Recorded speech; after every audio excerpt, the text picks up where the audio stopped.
Minhas senhoras e meus senhores, não venho ao Porto em qualidade oficial há cerca de 15 anos. Neste espaço de tempo, tenho, no entanto, sentido muita vez, mirando-a de além rio, a estranha fascinação da urbe, na força e na severidade do lugar onde se alcandora, na majestade do Douro que a estreita e a abraça, nas tradicionais qualidades de trabalho e honestidade da sua gente. Conheço alguma coisa dos seus problemas. Sigo com interesse os seus anseios e tenho procurado ver com os meus próprios olhos os seus progressos e necessidades. De sorte que aquele facto nada significa, mas nele reside o motivo de só agora poder agradecer o carinho e entusiasmo com que então me acolheram e a mais esplendorosa recepção a que alguma vez assisti e me foi feita nesta mesma casa. Porventura, estará também aí uma das razões que levou a escolher o Porto para esta Conferência da União Nacional. A Conferência destina-se a expor às forças políticas do regime certo número de problemas da atualidade portuguesa nos domínios político, social e económico. E como primeiro ato de uma campanha eleitoral, a fazer solenemente a proclamação do candidato à presidência da República. Esta segunda finalidade não valeria a pena visá-la, tratando-se do Sr. Marechal Carbona, que há mais de 20 anos na chefia do Estado é o mais nobre expoente do regime e o mais sólido fiador do pensamento de 28 de maio.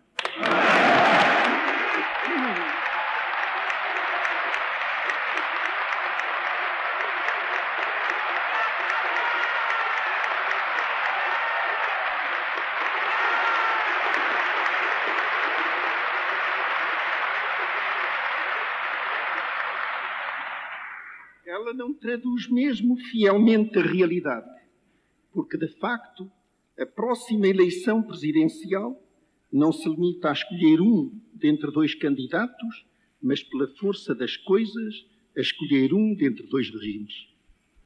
Por mais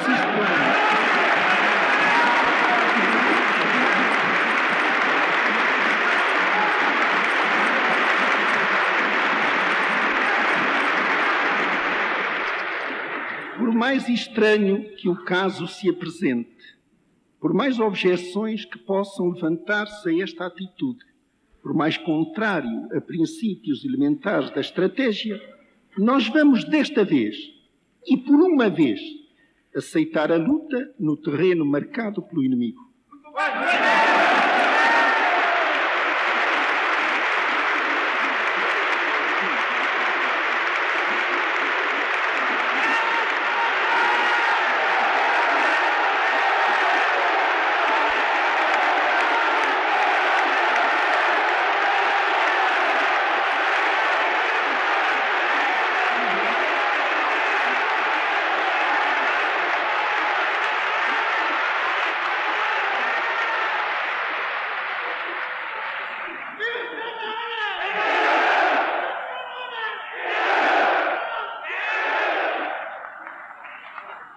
No debate, desvanecem-se necessariamente as figuras dos contendores, seja qual for o relevo dos seus méritos.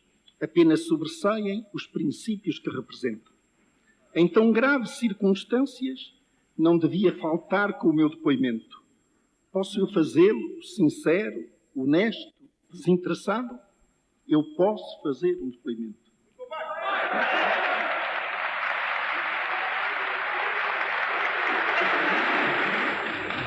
Devo à providência a graça de ser pobre. Sem bens que valham, por muito pouco estou preso à roda da fortuna. Nem falta me fizeram nunca lugares rendosos de riquezas, ostentações.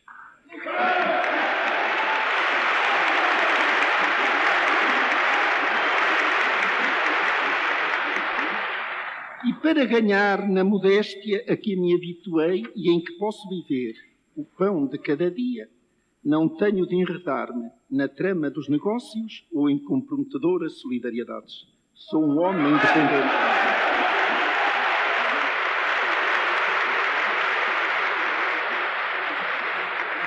Nunca tive os olhos postos em clientelas políticas, nem procurei formar partido que me apoiasse, mas em paga do seu apoio me definisse a orientação e os limites da ação governativa.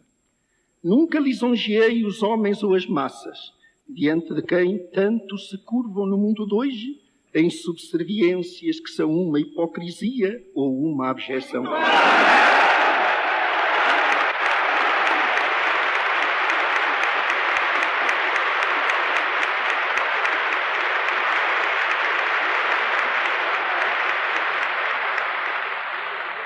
Se lhes defendo tenazmente os interesses, se me ocupo das reivindicações dos humildes, é pelo mérito próprio e imposição da minha consciência de governante, não por ligações partidárias ou compromissos eleitorais que me estordem.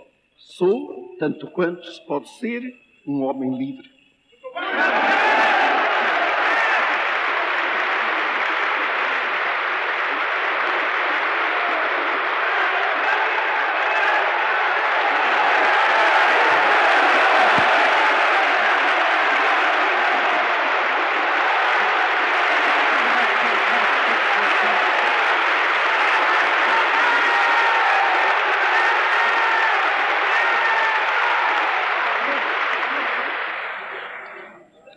Jamais empreguei o insulto ou a agressão, de modo que homens dignos se considerassem impossibilitados de colaborar. No exame dos tristes períodos que nos antecederam, esforcei-me sempre por demonstrar como de pouco valiam as qualidades dos homens contra a força implacável dos erros que se viam obrigados a servir. E não é minha culpa se, passados 20 anos de uma experiência luminosa, eles próprios continuam a apresentar-se como inteiramente responsáveis do anterior descalabro, visto teimarem.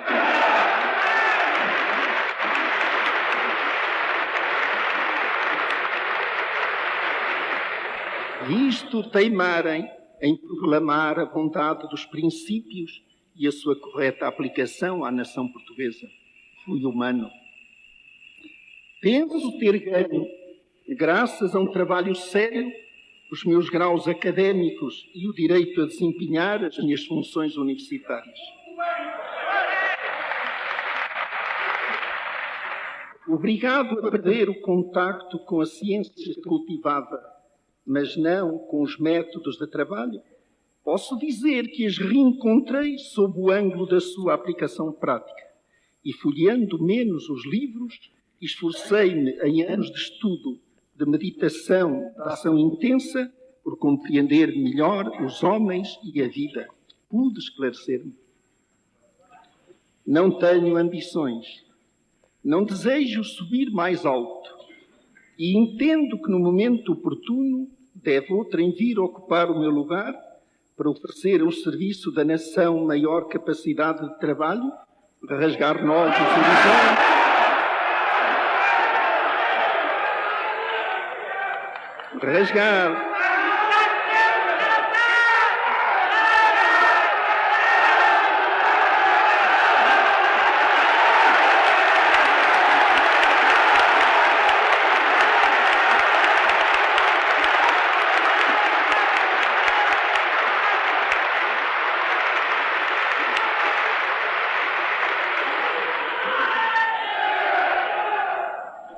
rasgar novos horizontes e experimentar novas ideias ou métodos. Não posso envaidecer-me, pois que não realizei tudo o que desejava, mas realizei o suficiente para não se poder dizer que falhei na minha missão.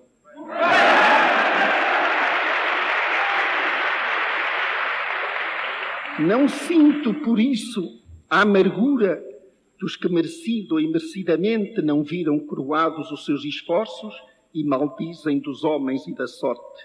Nem sequer me lembro de ter recebido ofensas que em desagravo me induzam a ser menos justo ou imparcial.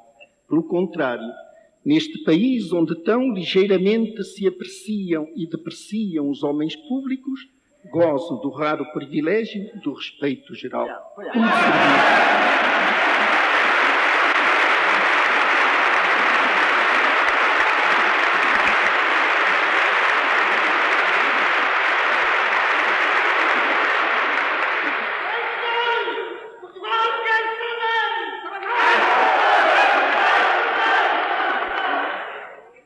Conheci chefes de Estado e príncipes e reis e ouvi descretear homens eminentes de muitas nações, ideologias e feições diversas sobre as preocupações do governo, os problemas do mundo ou as dificuldades dos negócios. Pude comparar. E assim, sem ambições, sem ódios, sem parcialidades, na pura serenidade do espírito que procura a verdade e da consciência que busca o caminho da justiça, eu entendo que posso trazer ao debate um depoimento sincero e, se não convincente, ao menos vivido e desinteressado. Mas porque outros oradores versarão de modo especial muitas questões que teriam aqui lugar, limitar-me-ei a quase só fazer o apontamento das posições fundamentais.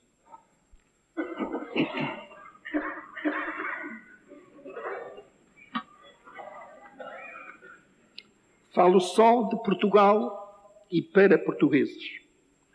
Pelo que a primeira realidade política a considerar neste debate é a nação e o que a nação representa para o regime. Questão talvez ociosa em tempos de unidade espiritual. Hoje, questão primacial sobre que do outro lado se não podem tomar com unanimidade as posições que temos afirmado sempre. Possivelmente, para alguns, associação transitória ou permanente de interesses materiais, a nação é para nós, sobretudo, uma entidade moral que se formou, através de séculos, pelo trabalho e solidariedade de sucessivas gerações, ligadas por afinidades de sangue e de espírito, e a que nada repugna crer esteja atribuída no plano providencial uma missão específica no conjunto humano. Só esse peso do sacrifício sem conta, da cooperação de esforços, da identidade de origem, só esse património coletivo, só essa comunhão espiritual, podem moralmente alicerçar o dever de servi-la e dar a vida por ela. Tudo pela nação, nada contra a nação, só é uma divisa política na medida em que não for aceite por todos. E de facto não é. O comunismo soviético, multiforme na sua identidade doutrinal, perfilha o nacionalismo na Ásia e o internacionalismo na Europa. Os vastos movimentos que no Extremo Oriente irrompem em altas labaredas podem atribuir-se a causas diversas e certamente as têm na sua eclosão, mas encontram na Rússia, por sistema, simpatia, auxílio, proteção. Se ali triunfa, não tardará muito que deite o fogo à África.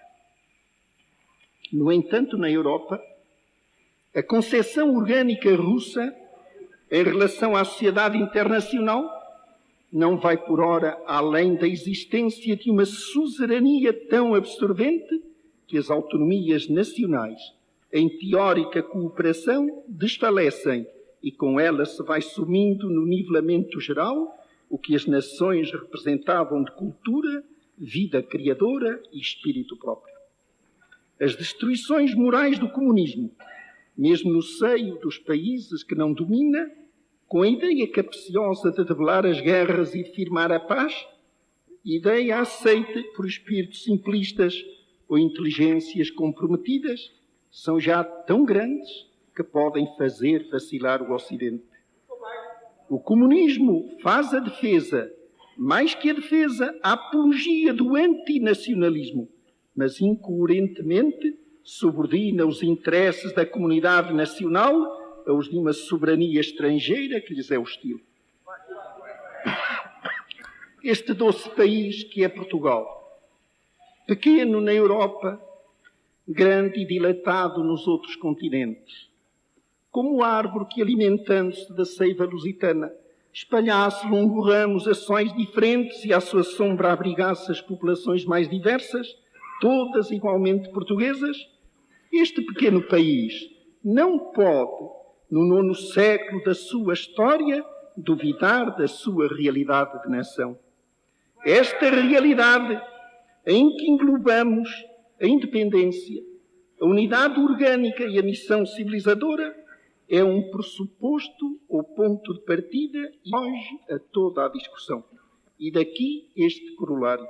Quem não é patriota não pode ser considerado português.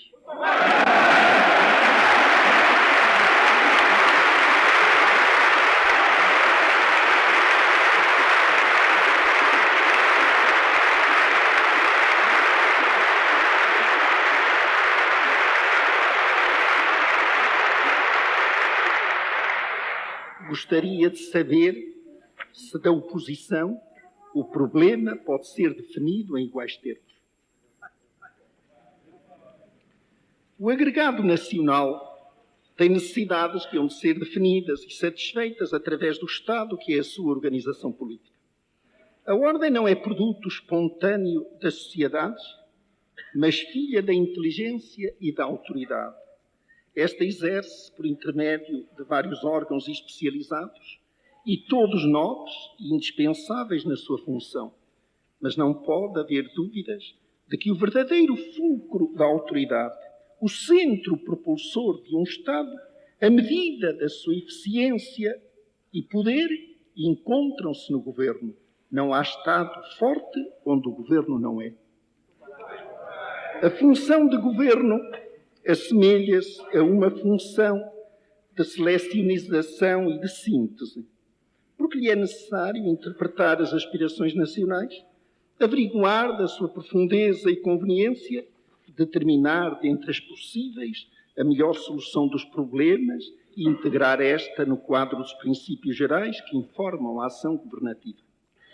A ação desenvolvida será tanto mais lata quanto maior for a homogeneidade de pensamento, de doutrina, de moral política que se encontra no governo. E será tanto mais fácil e eficaz quanto mais elevado for o grau da unidade nacional. Até aqui não deve notar-se divergência de vulto com os inimigos do regime. A divergência surge. Nós tocamos aí um problema básico quando se procura definir onde deve colocar-se o que chamaremos, fora de todo o rigor científico, mas de maneira compreensiva, a sede da autoridade dominante. A ruptura do equilíbrio mais bem concebido é sempre possível e importa a designação da entidade arbitral. A tendência nos regimes parlamentares é para localizar a sede da autoridade dominante numa Assembleia eleita por votos de tipo individualista e base partidária. A sequência lógica dos acontecimentos tem visto passar esta autoridade da Assembleia para os grupos parlamentares, destes para os partidos, dos partidos para os respectivos diretórios, destes para o eleitorado anónimo em último recurso. A experiência demonstra que de escalão em escalão o poder se degrada, se dissolve e que o governo ou não é possível ou não é eficaz. Quando as dificuldades se acumulam, a desordem cresce, a carência da autoridade torna a vida social precária e as próprias liberdades políticas se transmudam em licença geral e levam-se do país vozes a reclamar um governo que governe. Costuma ser o fim de um processo, mas parece que era por aí que se devia ter começado. Haver um governo que governe.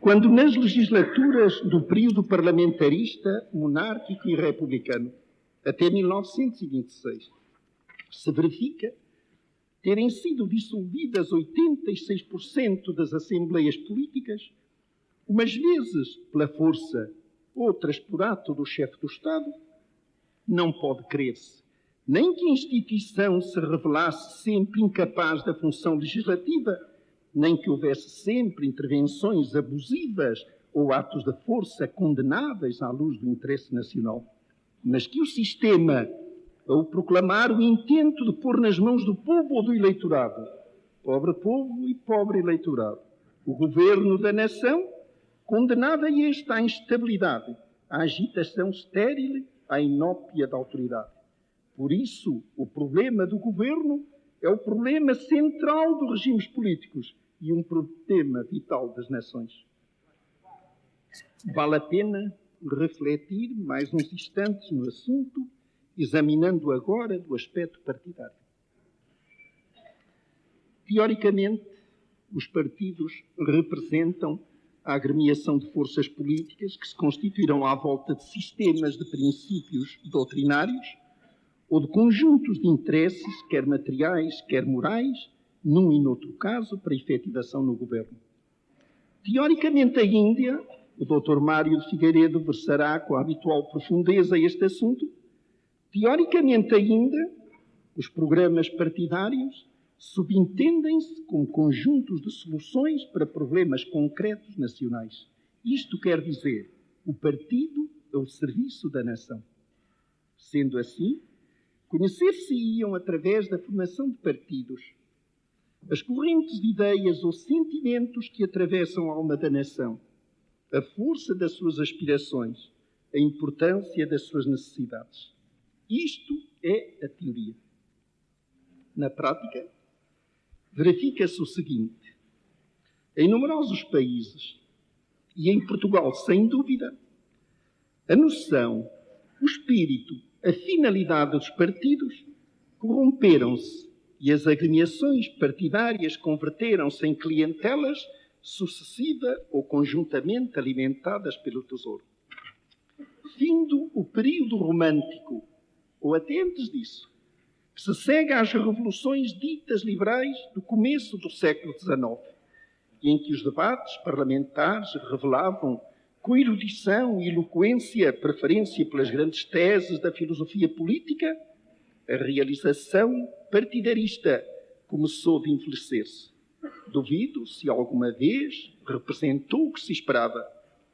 Desde os meados do século passado até 1926, em monarquia e em república, a vida partidária tem seus altos e baixos, mas deixa de corresponder aos interesses políticos e distancia-se cada vez mais do interesse nacional.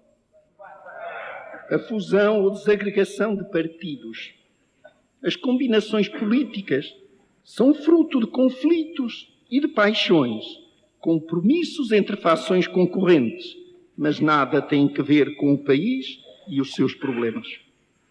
Aqui e além, tenta-se regulamentar, moralizar, constitucionalizar a vida partidária. Tudo em balde. Um partido, vários partidos dispõem do poder, são governo, mas não se encontra, como poderia supor-se, relação concreta nem entre os atos de governo e os programas partidários, nem entre os programas e as exigências da nação.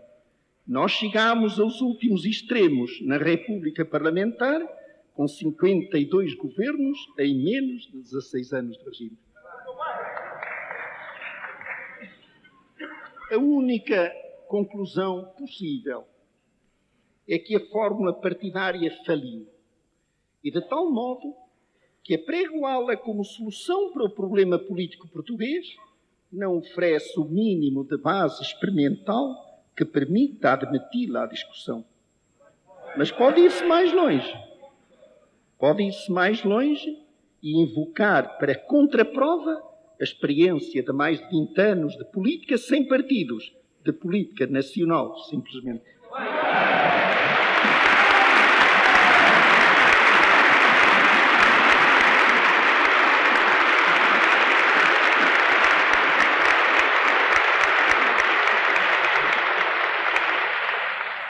O espírito de partido corrompe ou desvirtua o poder, de forma a visão dos problemas do governo, sacrifica a ordem natural das soluções, sobrepõe-se a um interesse nacional, dificulta, se não impede completamente, a utilização dos valores nacionais para o bem comum. Este aspecto é, para mim, dos mais graves. Vejo na minha frente os mais variados, numerosos e intrincados problemas. O ritmo que a vida nacional atingiu nos últimos anos multiplica-os quase ao infinito. A transformação e a crise do mundo emprestam a muitas questões alto grau de acuidade e delicadeza. Todos não somos demais. Como pensar que bastariam alguns, quando a parte sã da nação, os seus maiores valores intelectuais e morais, já se verificou exuberantemente não estarem dispostos a imiscuir-se na balbúrdia partidária, e a ideia dos homens do partido é por si exclusiva dos restantes.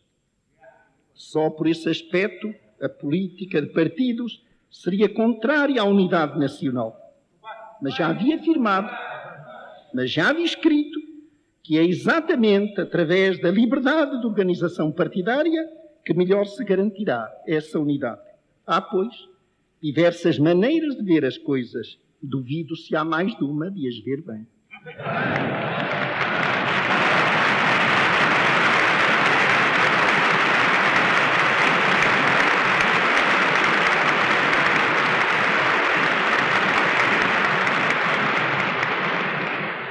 A experiência portuguesa foi tão concludente e o último século tão desastroso.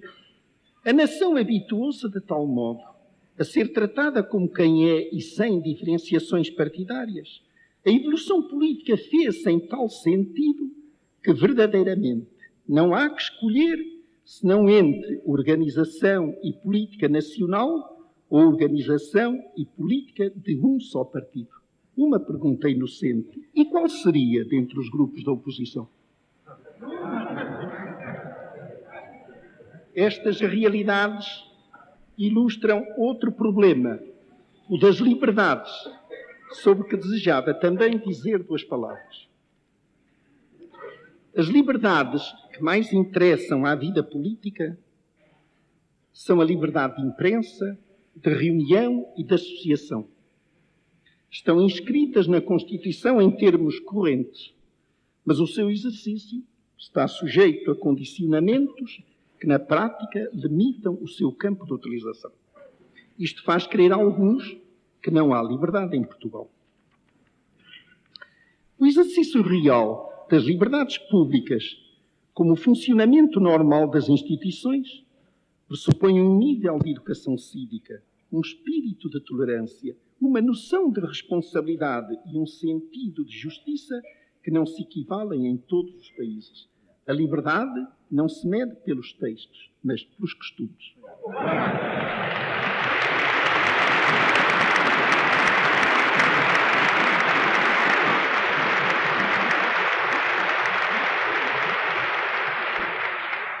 O sistema partidário vigente de 1910 a 1926 propunha-se, sem dúvida, conceder liberdade de associação. E à sombra dela e das leis vivia nesta mesma cidade a Associação Católica. Uma noite em que ali falei sobre o equívoco que então me parecia existir entre a democracia e a Igreja, juro que não pelo reflexo das minhas palavras, de modo algum incendiárias, mas pelo favor dos defensores da liberdade, não é verdade, Cerqueira Gomes? Esvaziaram estes de todo o recheio útil a sede da instituição. Salvo e indemne daquela prova, tive ocasião de admirar na rua com que zelo a polícia guardava as pernas das cadeiras. Havia o direito de reunião, sem dúvida. Mas ao iniciar-se um comício no claustro da Sé Nova de Coimbra, para levar ao governo respeitoso protesto contra a secularização de São João de Almedina, mal o primeiro orador dissera algumas palavras, não é verdade, Nosolini? Logo grupos de liberais invadiam o local e desfaziam a reunião. Surpreendi-me então ao ver num dos grupos o meu sapateiro, que com igual proficiência se propunha a molgar-nos as costelas e consertar-nos as botas.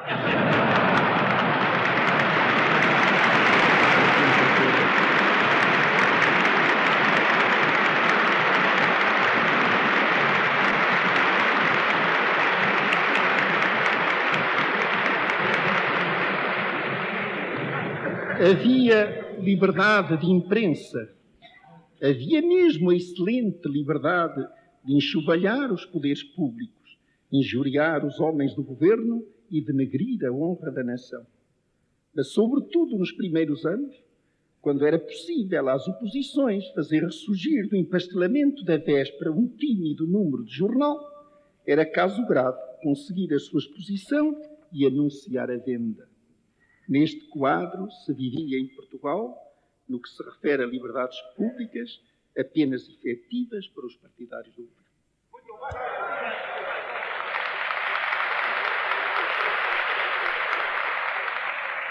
As limitações atuais às liberdades enunciadas acima provêm de duas fontes consagradas pelas leis ou pela interpretação corrente. Haver casos em que o seu exercício depende da autorização, haver outros em que a autorização não será mesmo concedida. O sistema não é perfeito e pode dar a impressão, inclusive a pessoas de boa fé, de que a liberdade que usufruem não é um direito, mas uma concessão facultativa da autoridade pública. Não defendo, por isso, as coisas como se encontram atualmente. Precisam de ser reformadas, mas justifico as cautelas que tem sido necessário tomar. A generalidade dos portugueses não teve nunca tanta liberdade como no atual regime.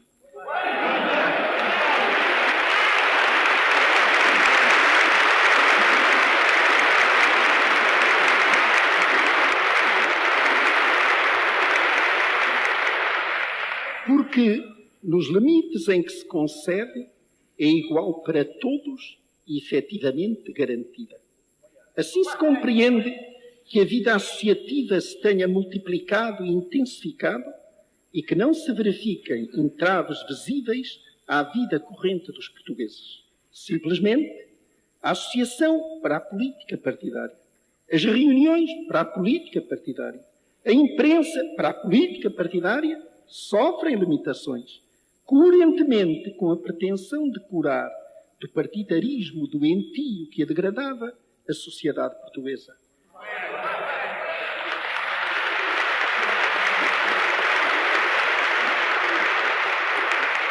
Trata-se, em verdade, de um regime de cura e de legítima defesa em grau que não pode ser considerado superior às necessidades. É natural que alguns homens educados para a luta puramente política, as especulações demagógicas, as exaltações emocionais das massas populares e, por esse motivo, propensos a reduzir a vida da nação à agitação própria e das forças partidárias que lhes restam, não tenham revelado compreensão nem dado mostras de adaptar-se. Mas a nação que faz livremente a vida que quer, a nação viva e real, essa, comparando passado e presente, olha com certa desconfiança o zelo destes apóstolos da liberdade.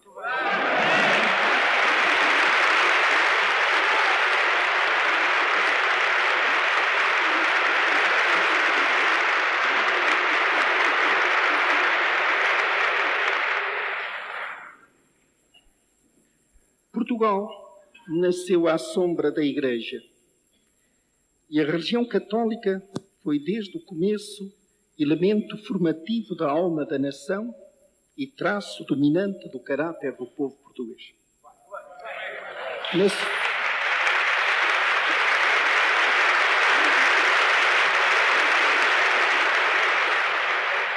Nas suas andanças pelo mundo, a descobrir, a mercadejar, a propagar a fé, impôs-se sem hesitações a conclusão: português, logo católico.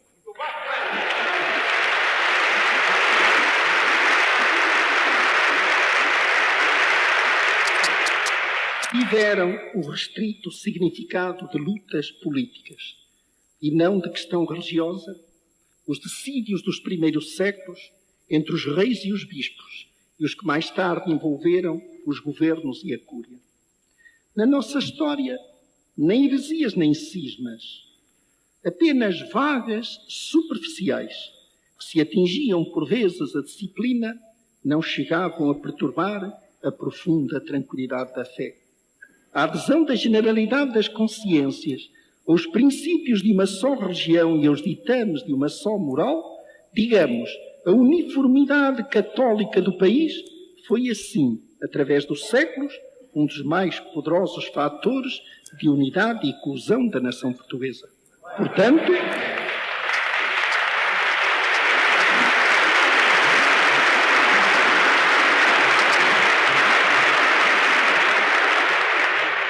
Portanto, fator político da maior transcendência, e por esse lado nos interessa.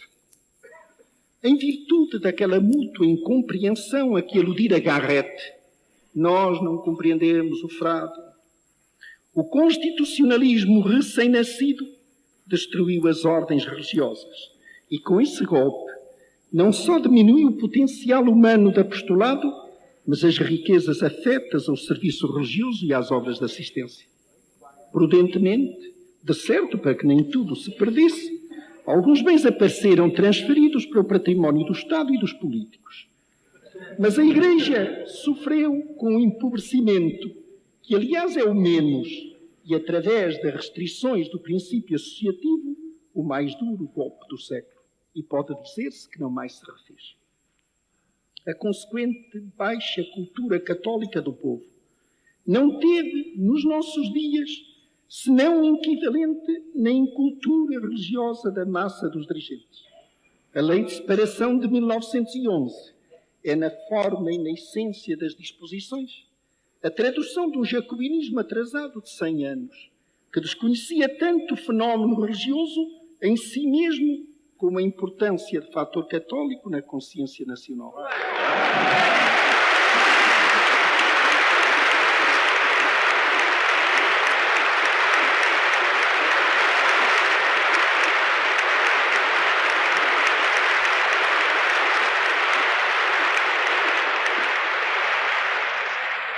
A mesma possibilidade da existência das missões católicas no ultramar, que mais tarde se admitiu, foi pelo seu cunho de transigência e pela inópia de meios a confirmação de que era adversa à finalidade geral.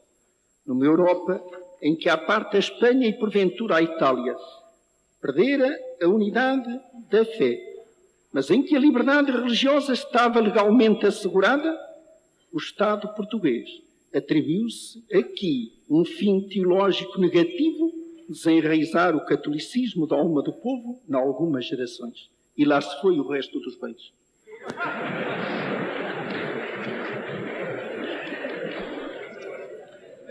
Neste montão de escombros materiais e morais, a Concordata de 1940 deve ser considerada, no domínio religioso, como a reparação possível das expoliações passadas e a garantia da liberdade necessária à vida e disciplina da Igreja, ao exercício do culto e à expansão da fé.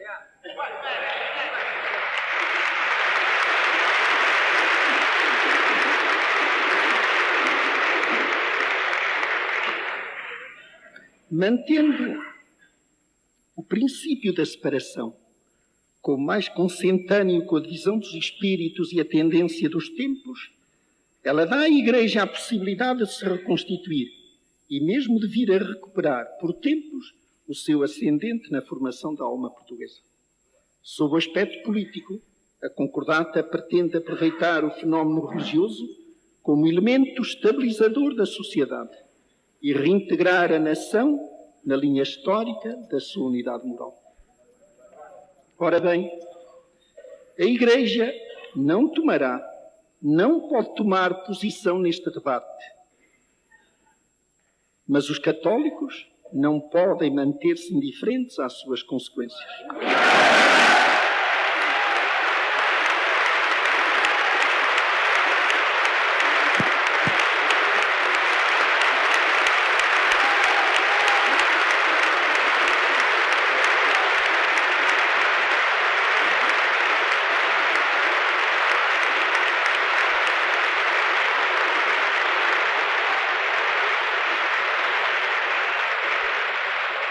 Não vi ainda nada que expressamente se referisse ao problema religioso, mas conhecemos os homens e as suas ideias. Sabemos das ligações e compromissos subterrâneos que, mais uma vez, pretenderiam impor-se à nação. Vimos escrita a intenção genérica de destruir a obra realizada nos últimos 20 anos. Não era, porém, necessário anunciar o propósito. Nem a questão religiosa seria reposta nos mesmos termos.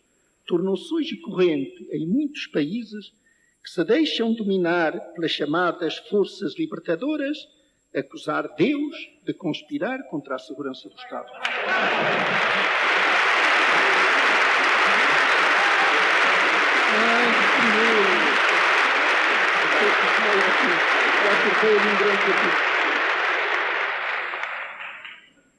Como as outras nações, Portugal não vive isolado no mundo. Tampouco poderia lograr. As relações que mantém, a colaboração que presta, os apoios de que dispõe, derivam em parte da sua índole e do conceito da vida internacional, e no mais, da extensão e natureza dos interesses a defender como agregado político autónomo. Os interesses mesmos de ordem moral, sobretudo para as pequenas potências, circunscrevem-se ou definem-se num espaço determinado. E isto quer dizer que se a política internacional se prende, por um lado, às exigências da civilização, é, por outro, determinada por fatores geográficos dominantes. Eu não suponho que entre o regime atual e o que passou e se desejaria fazer reviver agora, haja, no que respeita aos princípios morais da ordem internacional, grandes diferenças.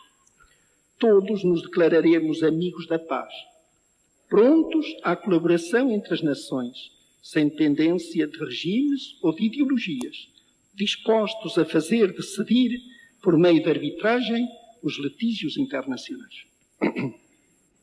Em princípio, está certo. Mas as aplicações práticas, a solução dos problemas concretos, pode variar ao infinito e arrastar as mais graves consequências. Vou referir-me apenas a um ponto: a admissão nas Nações Unidas e as relações com a Rússia. A oposição dá às duas questões sentido e alcance interno, e nada está mais longe da realidade dos factos, nada se concebe mais contrário aos interesses da nação portuguesa.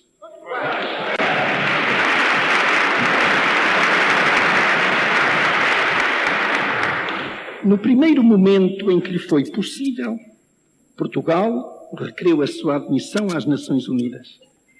Devia fazê-lo, em obediência aos princípios constitucionais acima aludidos, e que, aliás, tiveram sempre no espírito e procedimento histórico da nação portuguesa. Isto não representa, de modo algum, ato de fé na consistência da organização e na sua eficiência prática, nem esperança de interesse direto ou indireto na admissão. É sim e apenas a homenagem devida a um pensamento generoso. Ainda que no presente momento e no estado de espírito do mundo, vagamente ingênuo, é a concordância com o ideal de paz ou de confraternização geral dos povos, ainda que se verifique longínquo e impossível de atingir. Não temos retirado a candidatura por dois motivos. Primeiro, porque os nossos deveres subsistem, mesmo se outros não cumprem o seu. Segundo, porque nos é agradável ver a Rússia violar a carta de cada vez que se nos opõe.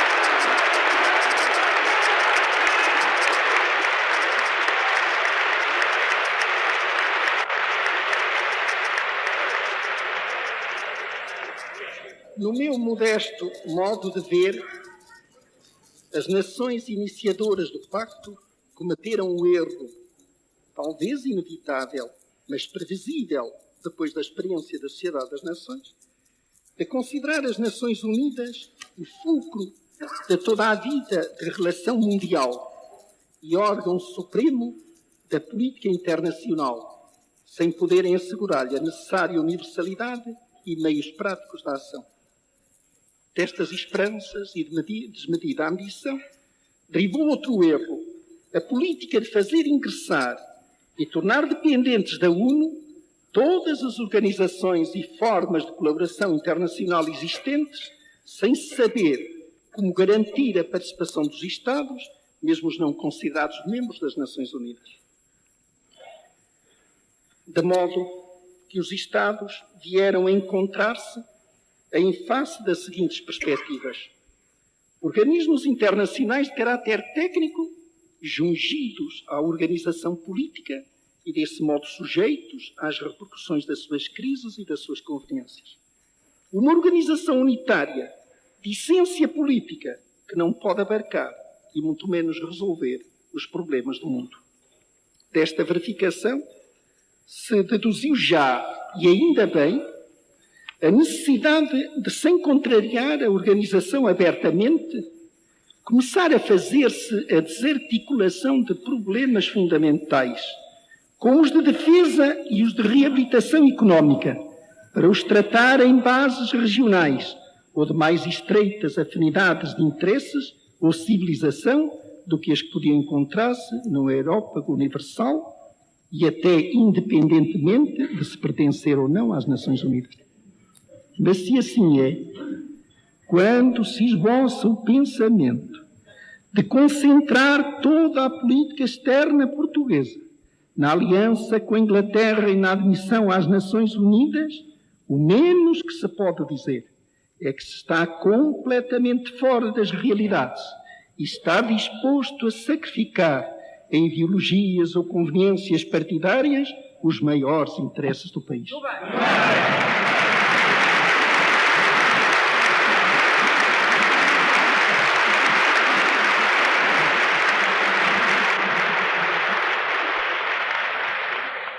É, por outro lado, ilusório pensar que podem ter resultado útil os esforços empregados por alguns inimigos do regime, no sentido de criar condições internas que permitam a admissão de Portugal nas Nações Unidas, mesmo porque, além do mais, o problema não é esse. Nós temos sido sucessivamente, para os representantes russos, o país que se desconhece, por não haver relações diplomáticas com ele, o país fascista e, por fim, a nação semifascista que ajudou a Espanha no seu movimento libertador. Mas quando o Tribunal de Justiça Internacional decidiu não poder fundamentar-se a exclusão de qualquer país, senão em razões constantes da Carta, os delegados russos foram então inteiramente francos. O veto é um instrumento político e, como tal, o usamos. Tudo existe. De modo que ressuscitar a Constituição de 1911, com o seu partidarismo tumultuante, restabelecer mesmo relações diplomáticas com a Rússia, tudo é para aquele efeito inoperante. A questão é outra: fazer ou não fazer o jogo russo para a destruição da Europa e sovietização do mundo, trair ou não trair na arrumação das forças os interesses da civilização ocidental.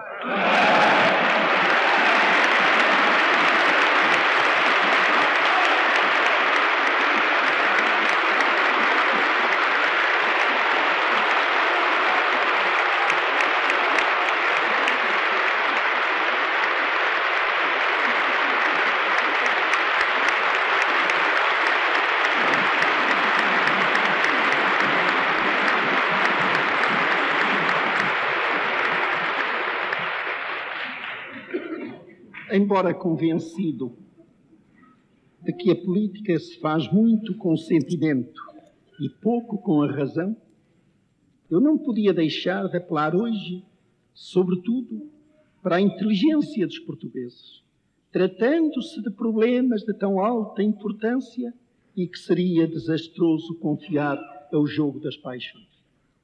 Não há regimes eternos, não há regimes perfeitos, não há regimes universais.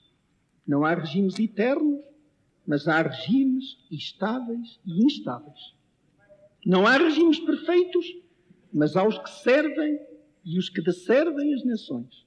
Não há regimes universais, mas há os que consideram e outros que desconhecem a particularidade das circunstâncias e a universalidade do fator humano. Temos de reconhecer que não alcançamos ainda soluções satisfatórias para todos os problemas constitucionais do regime. E só por esse motivo este deve admitir reformas mais ou menos vastas. E isto é uma questão. Outra é saber se está sujeito a revisões sucessivas o conjunto dos seus princípios e dos seus caracteres essenciais. Se isso pudesse ser, é que o regime, em vez da saudável tendência para progredir e aperfeiçoar-se, teria consagrado o princípio da sua mesma instabilidade e desenvolvido no seu seio o germe da própria destruição. Todos, porém, estarão de acordo em que este facto criaria à vida política nacional uma série de crises lamentáveis sempre que se devesse recorrer ao eleitorado. Os que, tendo servido nas organizações políticas do passado, têm persistido em não dar ao país a sua colaboração de homens públicos através da atual situação política, só pensam no retorno à livre organização dos partidos. E não há dúvida que o excessivo recurso ao eleitorado de tipo individualista lhes permite alimentar esperanças de regressão. Mas não há também dúvida de que por tal caminho se assistiria de novo à agitação e fragmentação partidária, à mesma desordem parlamentar, à mesma instabilidade governativa, à mesma impotência constitucional ou efetiva do chefe do Estado. E esta seria ainda a melhor hipótese. Não, o regime não tem de destruir-se, tem de completar a sua evolução. E a crise atual patenteia a todos essa necessidade. Não tem de admitir ou enxertar na sua estrutura os princípios contrários, mas desenvolver a aplicação dos próprios. E não devendo ser precipitada, essa evolução terá de realizar-se sem paragens e sem hesitações. Pelo menos, deverá ser esta a última vez em que é tecnicamente possível um golpe de Estado constitucional.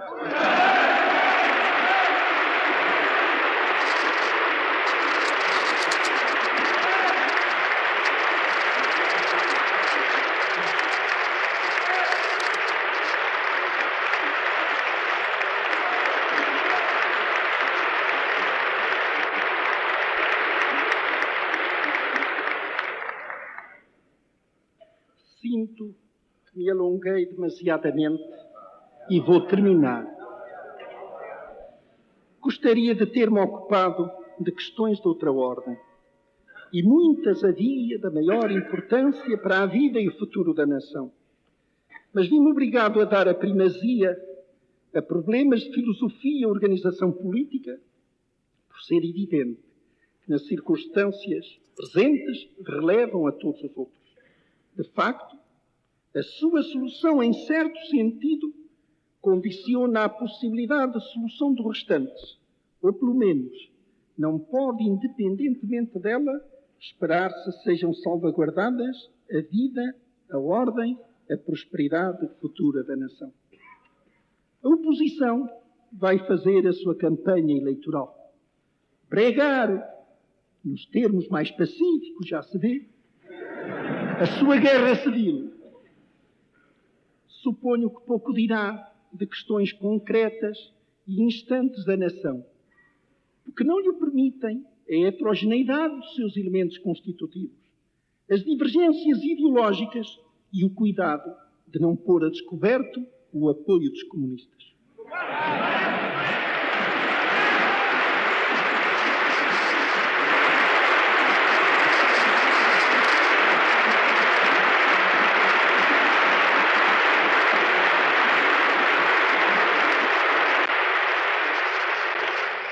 vai, por isso, insistir especialmente na campanha da liberdade, como único ponto possível de acordo, aliás, provisório.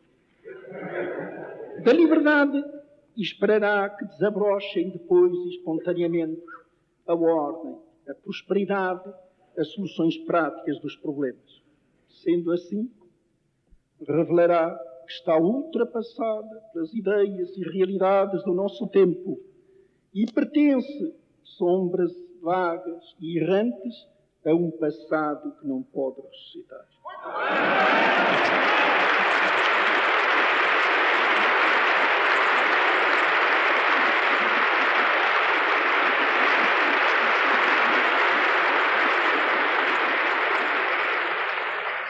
E nós o que prometemos? Nada. Senão, partindo do muito que fizemos, realizar o muito mais que temos ainda que fazer. E sacrificando os caprichos dos homens algum tempo precioso, esperamos que passe o aguaceiro para continuar.